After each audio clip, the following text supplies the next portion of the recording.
3 months ago, Marta Solórzano began to lose hope.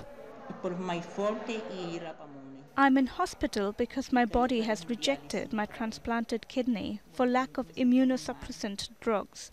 I'm on dialysis and I feel very ill. She died 2 hours later. Belki Solórzano also lost her transplanted kidney for the same reason. I feel like I've lost my life, like so many transplant patients, because our kidney is our hope of living.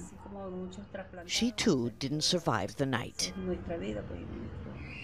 These tragic testimonies were gathered by the Coalition for the Right to Life, a group led by Francisco Valencia, a transplant patient himself who's fighting for those in need of life-saving drugs.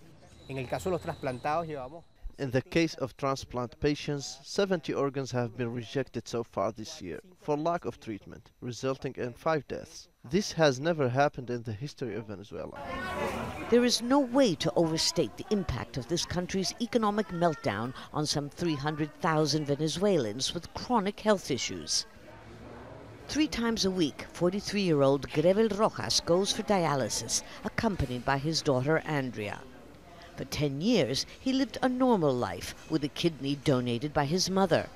But after months without the drugs needed to prevent his body from rejecting the transplant, in March he nearly died when the organ began failing. He tells me he was lucky to find a catheter. Some people have died waiting to get one, waiting for the dialysis. This eternally long line is yet another telltale sign of the shortages of almost every basic good here in Venezuela. But the scarcity of life-saving medicine is particularly desperate. Even so, the government insists that there is no humanitarian crisis here, and therefore no need to ask international aid organizations for help. After his dialysis, GREVEL goes home, noticeably weak, but determined against the odds to recover so he can be there for his children. It's a race against time to see if I can get my treatment again before it's too late. I'm a fighter, a warrior, and I will beat this.